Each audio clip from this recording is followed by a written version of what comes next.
Hello, everybody. Thank you for inviting me to participate in your conference, Contact, Creativity, and Growth, and allowing me to be present with you in this form, in this way, at this time, and in this place, to creatively engage with you at this contact boundary, a techno-phenomenological contact boundary. My theme is the contact boundary, the birthplace of contacting, the home of creativity. The contact boundary is a central concept in Gestalt therapy. And I'll discuss this contact boundary in various ways and hope to welcome you into different ways to appreciate this central tenet of Gestalt therapy. In this lecture, I'll approach the contact boundary and Gestalt therapy itself from a Gestalt phenomenological and field emergent self-perspective. The contact boundary is at the very edges of contacting, as the first hints of unseen dawn before the first rising of sun, or as the fluttering whiffs of not quite yet known sensations before the scent of a flower fills our awareness. The contact boundary is at the edges of contacting, at the edges of awareness, at the initiation point of what we know as the sequence of contacting itself. This is the contact boundary as the location of our first creative inspiration, our first intake of breath, and where our clinical gestures of our method, of our technique are grounded.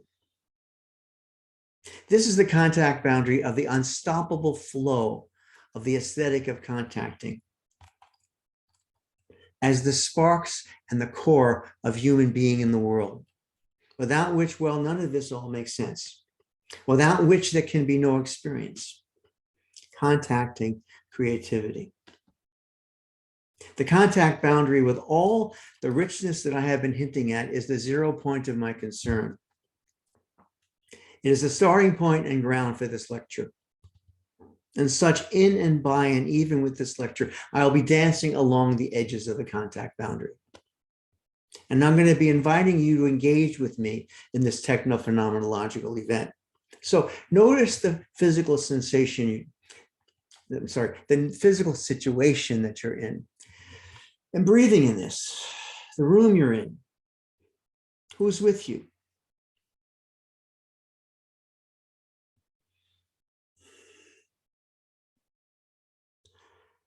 And look at me, look at the screen. Listen to my voice. Notice how you are right now.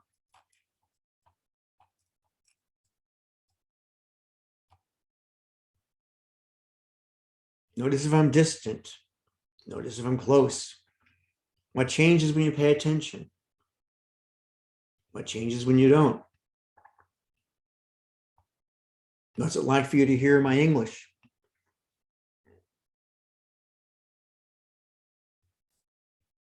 I'm going to ask you to include all of these experiences as you're listening to me.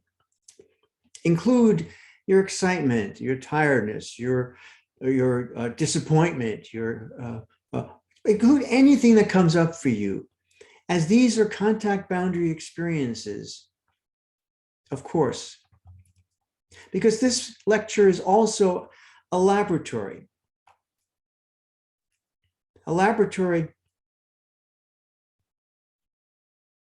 in which we're going to find out together what the experience of meeting at this techno-phenomenological contact boundary is. So I'm going to ask you to join with me in casting a wide net and gather into this lecture as many experiences as possible as they emerge at this contact boundary, at this particular meeting, here, where I am speaking to you in China, a world away. Of course, and not so. Here I am, but where am I? I'm speaking to you there. When? I'm speaking to you then. From here, before. You're listening to me, a person who is speaking to you from a recording, which happened then. Yet time and place are bent and out of shape. When we consider this contact boundary, it can no longer be thought of in terms of time and place.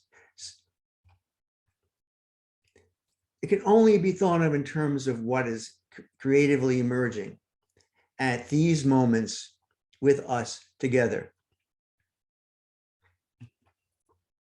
The fracturing of the familiar over the past 2 years by COVID-19 has thrown us into worlds and circumstances that scrambled our sense of ourselves, our places, and one another. The outline of our clinical work was forced to change. It has been as if the contact boundary has been bent and twisted and buckled. The world-altering event of the pandemic, an event that altered our sense of ourselves and each other, of how we can be with one another, is carved into her history forever with a sense of a before and an after. It is inscribed now on our bodies, in our flesh, in what the phenomenologists call our lived bodies, the extended spheres of our felt sense. The world-altering event of the pandemic separates us, yet draws us close in almost confusing ways. Ruptures, fissures, upsets have torn at the contact boundary as we've creatively adjusted and repaired with new forms and figures of contacting. The rolling, ongoing, developing, rising and falling catastrophe of the pandemic tears at the contact boundary. Yet the contact boundary with infinite creative resources never faltered. How is this possible? This is no less than the plasticity of the contact boundary in action as the figure ground changes to reflect the ground from which it is emergent. And I will sing this melody in different ways throughout this lecture.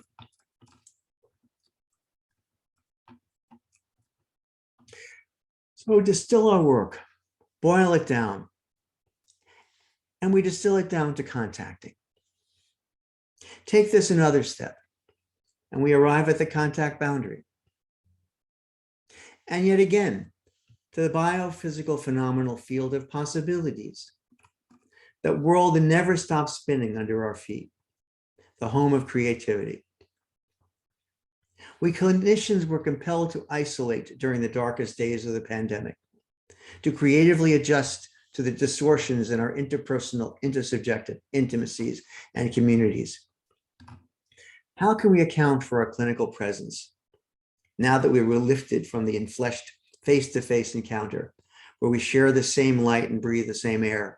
And further, the essential embodied aesthetic of contacting of our relational presence, that is the hallmark of our work as Gestalt therapists, was disrupted, was as if annihilated by quarantine, by shelter at home, and by masks. Yet through all of this, contacting unstoppable, all of this suffering and catastrophe, through all of this disruption of familiar place and time, of home and world, the creativity of contacting, creatively adjusting persisted. It persisted and persists. And this is the stark fact of our experience. Under circumstances, good as well as bad, contacting is a process of creative adjusting. And powerfully so, as the vitality of the contact boundary is the vitality of the earth and of the sky, of the invisible and the visible.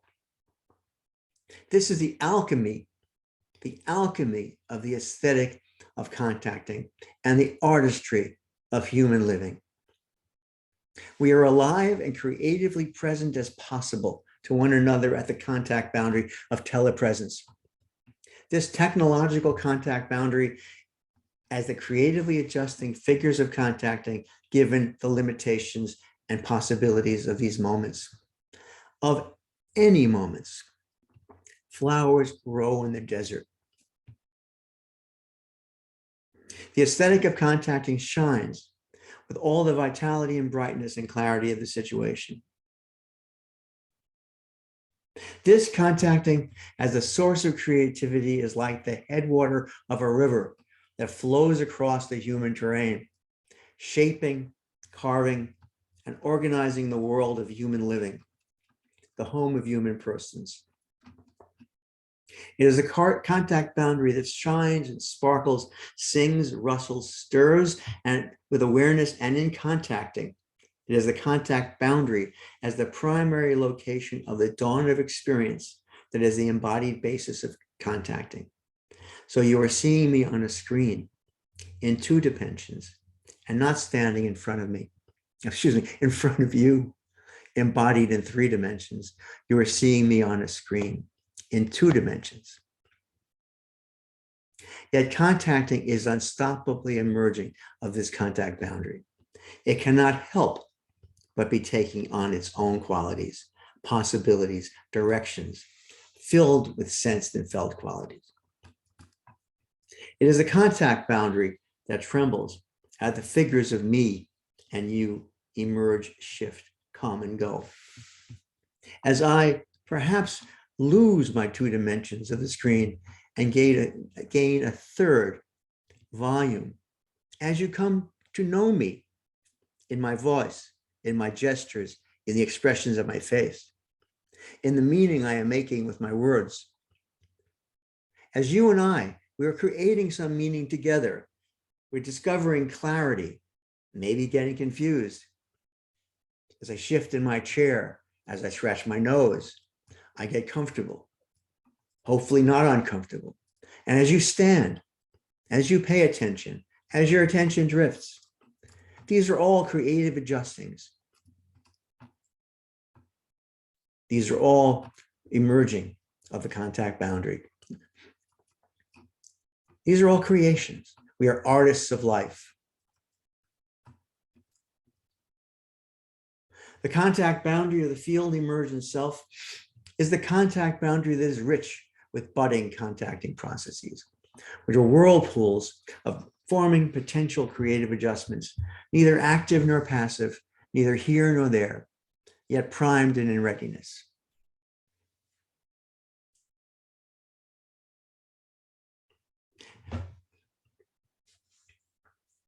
I'm going to offer an experiment.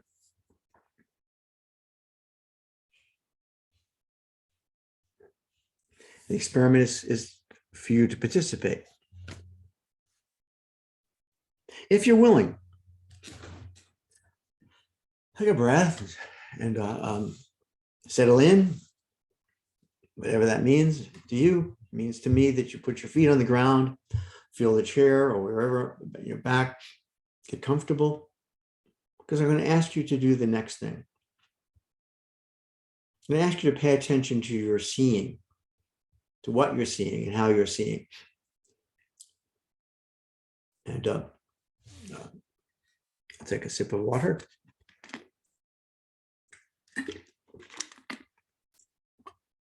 And close your eyes. Again, if you're comfortable, you're willing, or if you just want to do this or not. And with your eyes closed, look at the inside of your eyelids. You might see, and probably will, light and dark. And if you really pay attention, you'll see different colors. You'll discern shapes. You take time, you'll see even more, and maybe streaming. See full forms and shapes, which you'll recognize.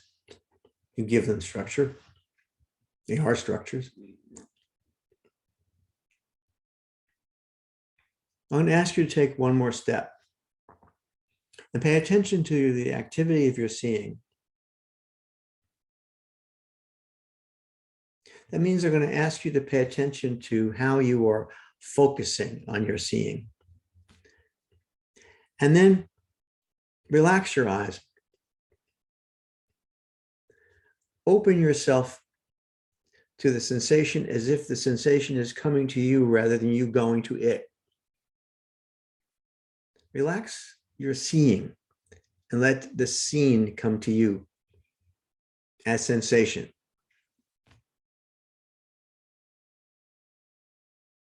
No longer see shapes, but let your sensations come to you. See, if you might see, my eyes are opening and I'm relaxing my eyes.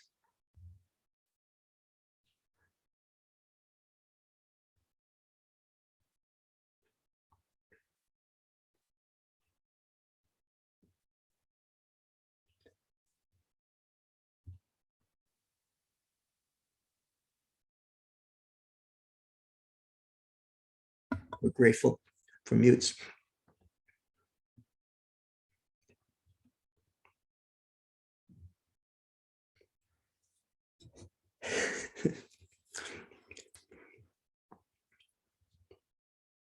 Okay, you can open your eyes.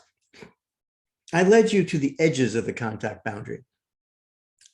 I led you to a place where before the figure is formed, but to the forming of the figure. That is, to a place before vision, a place before seeing. The place of the unformed emerges, to a place before the sequence of contacting, actually to the process of the emerging figure forms. And if you're familiar with the sequence of contacting has a fore contacting and final contact. And fore contacting is emergent of the situation or felt sense of the situation. A lot to be said about that. So I've taken you to the place at the edge of experience. The contact boundary includes, in the phenomenological sense, both the visible everyday world right in front of our face and the invisible hidden world we see when we clear our eyes and find wonder in unexpected places. And arguably, this is what the project of phenomenology is all about. Think of what visual artists see before they put their brushes to paint. The French phenomenologist Maurice Merleau-Ponty referred to these artists as having original sight or primordial sight. They could see the invisible.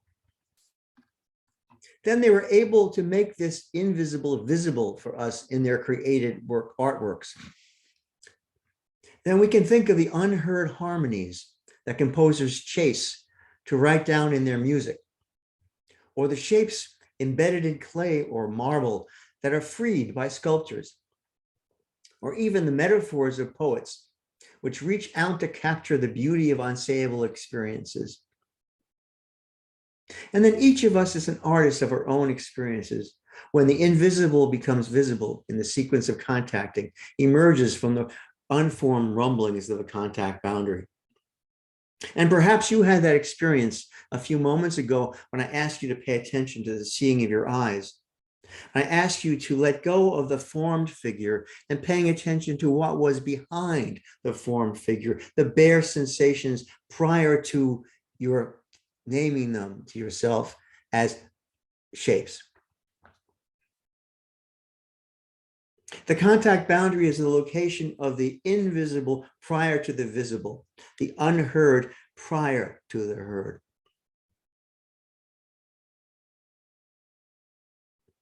I paused for a moment on that one.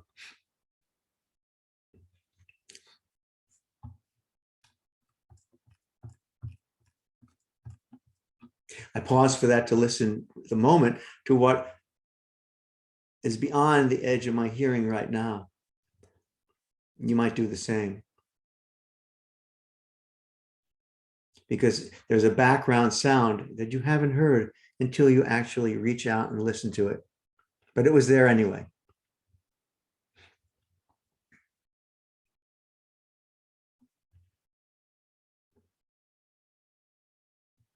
Think of the ordinary yet extraordinary creativity of contacting, creatively adjusting to all circumstances of human living, and of us doing our clinical work at a distance.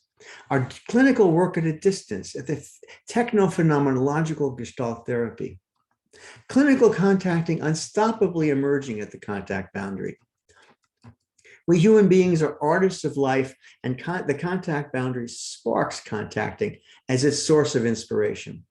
The fire of contacting is emergent of the contact boundary. The contact boundary is actually the basis of our being an experiential psychotherapy at all. From the very beginning, we're told by Perls and Goodman that experience occurs at the boundary of the organism environment field. That's a direct and bold statement. Then they tell us that the contact boundary is the organ of a particular relationship of the organism environment. And that relationship is growth. And growth is the function of the contact boundary. They even compare this to the osmotic membrane of plants. So not only is the contact boundary the foundation of our experiential work, it's intrinsic in growth. And again, the contact boundary is where experience occurs. So now we say where contacting emerges, and self as contacting is a function of the contact boundary. For example, and all examples are poor examples, I clap my hands. Where does that sound? At the contact boundary. Actually, where am I? At the contact boundary.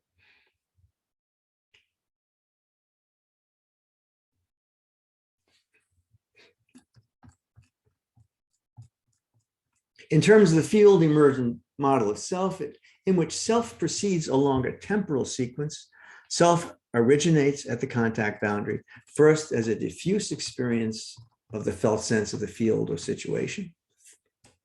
The contact boundary is not a boundary dividing this from that. Those are physical boundaries separating me from you. These are boundaries that are made, lines that are drawn, and categories that can be constructed to sort things. And this is not what we mean by contact boundary. Now, of course, I can hear you say, as is often said, wait a minute. One of the functions of contacting is, in fact, to differentiate and to identify me from a not me, to assimilate and to the other, and so on. And doesn't this mean that the contact boundary is also a place of separation? And aren't we taught broadly that the contact boundary is where we meet and that dialogue is a function of this boundary? And I replied, the contact boundary that I intend is not a boundary that separates. And I've said this repeatedly here, but the contact boundary is the process of contacting that initiates the entire sequence of contacting, and that contacting itself includes differentiating, separating, and also the drawing of physical boundaries and so on.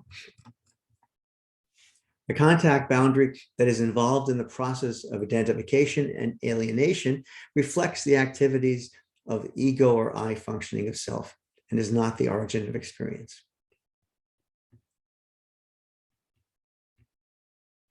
The notion of contact boundary is not where experience occurs, but that in that usage, a consequence of contacting.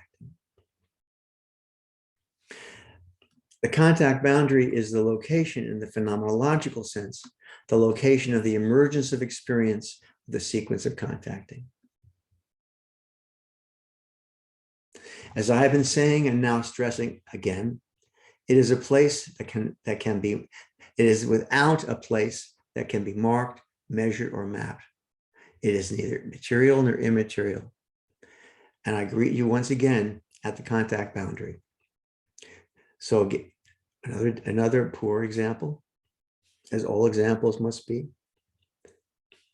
Clasp your hands together and note one hand touching the other.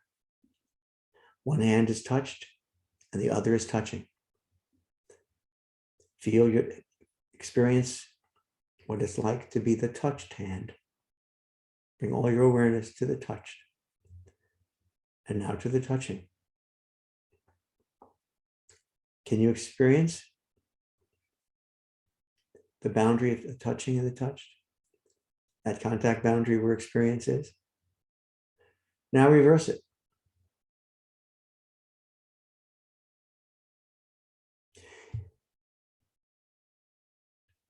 Where is the dividing line as you alternate?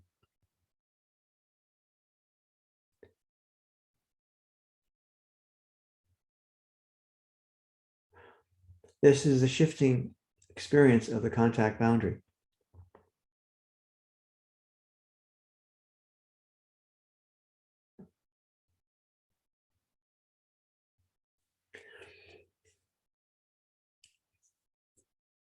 The contact boundary is the location of experience and shifts as the 0 point of experiencing shifts. It does not accept, it does not separate. And even further, since the contact boundary is emergent of a social field, which I will stress, it cannot be a function of a single person than of an I or a you. So you and I do not have a contact boundary as if it were something to possess. We cannot make one together. The contact boundary is not an achievement. You and I rather are emergent processes of the contact boundary. One hand and the other did not make separate contact boundaries. Of course, I am here in the United States, and a great physical distance separates us. Yet the experience of us at this conference is emergent of the contact boundary, a place that does not exist on any continent, in any nation, in any city, building, or room. Yet we all know where it is. I am recording this now. You are listening to it then, but you are hearing me in your now, and my voice is spoken then. Yet the contact boundary of which this experience is happening is here and now. Here. But what you may also ask, aren't I only describing ground in a different way? Perhaps I am.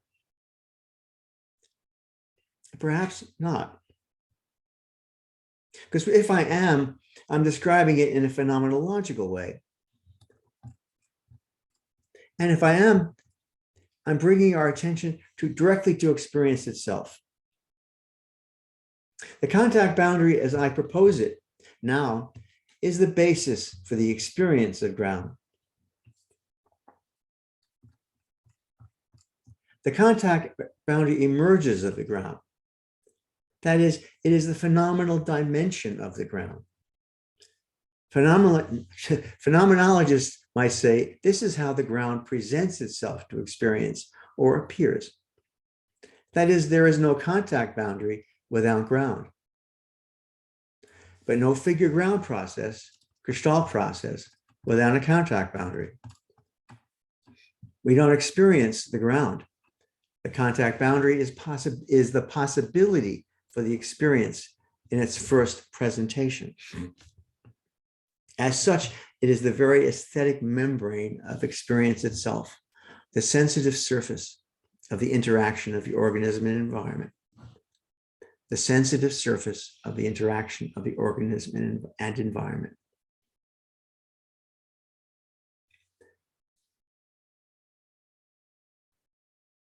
Consider it aesthetic too, in the sense that it is streaked with all the shades, hues, and possibilities that will come together as an emergent rainbow, or all the vibrations that will cohere into a harmony or kinesthetic tremblings that will align into a graceful movement. I want to take this further in a particular phenomenological way that will underscore the human relational world of the contact boundary as the home of creativity. The contact boundary itself is indelibly marked as the world of others and anchors Gestalt therapy as a humanistic and existential approach. That is, it is the basis for our embeddedness in a world of others, a world that we and others create and have created together as artists of life, and a world of lived pasts, presents, and futures. In the sequence of contacting model of Gestalt therapy, self is emergent of the contact boundary. Self, the structures and functions organizing contacting, carry forth the richness of the contact boundary. Self, as if inherits the richness of previous contactings, invisible presences of the contact boundary. How could it be otherwise? Contacting does not emerge from an empty background, from a soulless voice, soulless void. From nothing comes nothing. No present is independent of a past or of its future. No experience lacks a meaningful context. Human experience is experienced by a human person. So when we consider contact, creativity, and growth, when we consider the contact boundary, we need to find ways to do justice to the fullest dimension of human experience, of persons and of personhood. The organism environment field approach to conceptualizing us as human beings has limitations, which cloud our appreciation of the creative human soul of contacting and risks unaware dilution of our human values. Or at least it encourages us to overlook the broader dimension of Gestalt therapy and the contact boundary, even though our original theory and all Gestalt therapists far and wide refer to the organism-environment field. We clinical phenomenologists have different ways of accounting for the world of human beings. Beings who are animals, who feel, think, care, make art, have histories and futures. And this different way adds the basis for the creative artistry of contacting. The environment supports me as a biological organism, and of course, it is a mistake to consider an organism as separate from the environment. And it is certainly right to know that human beings are biological organisms. This is not what bothers me. We are biological organisms who share certain attributes, of course. Clearly and experientially, you and I are here now, and with individual pasts, our shared and different pasts, and even various shared hopes, which unite and separate us, which inspire us and discourage us. We create our lives and appreciate our creations. We sing, we make music, are moved by the aesthetic of feelings, of touch, of empathy. When I look up at the night sky and see a bright point of light, I can identify a planet or name the evening star. I can call a plant by its biological name, a genus and a species, or the name we give it, which also calls its beauty out to us. I can call a river a source of, I can see a river and see it as a source of hydroelectric power, or stand in awe in front of its sublime beauty. These are experiences emergent of the contact boundary. Does attributing these broadly as emergent of the contact boundary of the organism environment field sufficient to account for the richness of these experiences? We can draw on our creativity and our knowledge to find a more sufficient way to account for the fullness of human experience. That is, we can find a dimension beyond that of the organism environment field. And this really isn't difficult at all. Phenomenologists pushed back at the encroachment of empiricism on what they thought were the essential qualities of personhood. World and Lebenswelt were proposed to describe the particular home of human persons. And I am compressing a lot in those two sentences. The Lebenswelt is the world of our actual living persons in relations to history, culture, societies, and in time. And I am compressing even more into one sentence. Oxygen sustains our physical living and is of our environment. But the air we breathe together is of the world of life, the Lebenswelt.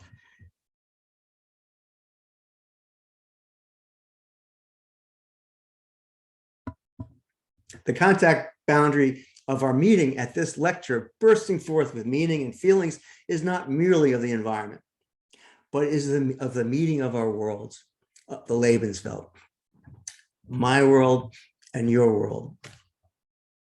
And so when we consider creative adjusting, and with it the creativity that is the power of contacting, we must see this as a function of the contact boundary, emergent of the organism environment, Lebenswelt field. Without Lebenswelt, we lose track of the person who lives in the world. We risk turning contacting into a bioneurological function of a mechanical activity, and creativity perhaps into a chemical reaction, rather than a meaningful expression of persons in the world with others, crafting lives, making sense, bringing plans to life, of fulfilling promises, of making manifest the best and worst of our dreams. The contact boundary of such a field of the Lebenswelt is the birthplace of creative adjusting, as it must be. It's the birthplace of creative contacting. To be sure, it's the nature of life to reproduce, but it's also the nature of human beings to create. Yes, we create tools, and other animals do so as well. And yet, as the Western philosopher Immanuel Kant and Paul Goodman repeated, human beings create for the sake of creativity. We create for no other purpose than to create. And we do so as a function of our personhood, emergent of the contact boundary that I have been describing. And one more thing. The contact boundary is at the edge of experience. It is at the threshold of contacting. The very place of the emergence of contacting as a sequence, as I have been saying, when we are open to experience at this level with our patients, we are joining in a process of making visible the once invisible, aware the once unaware. This takes place at a contact boundary, coming alive and contacting, and at the same time, bringing life to contacting. Further, contacting is of a world that is being made as well as of a world that has been made, the Lebenswelt. It's a world that is being made as well as a world that has been made. And this is really rather extraordinary. The contact boundary is the place for the creation of a world, a personal and interpersonal world. This is the world emergent of the organism environment life world field. It's a world creation and a world we create together, and a world that has been created for us. And the aesthetic of contacting the home of creativity, that is, we are open to the full aesthetic of the emerging figure, which is the most powerful engine of creative adjusting. Thank you very much for giving me this opportunity to visit with you across this long distance at this contact boundary. Thank you very much.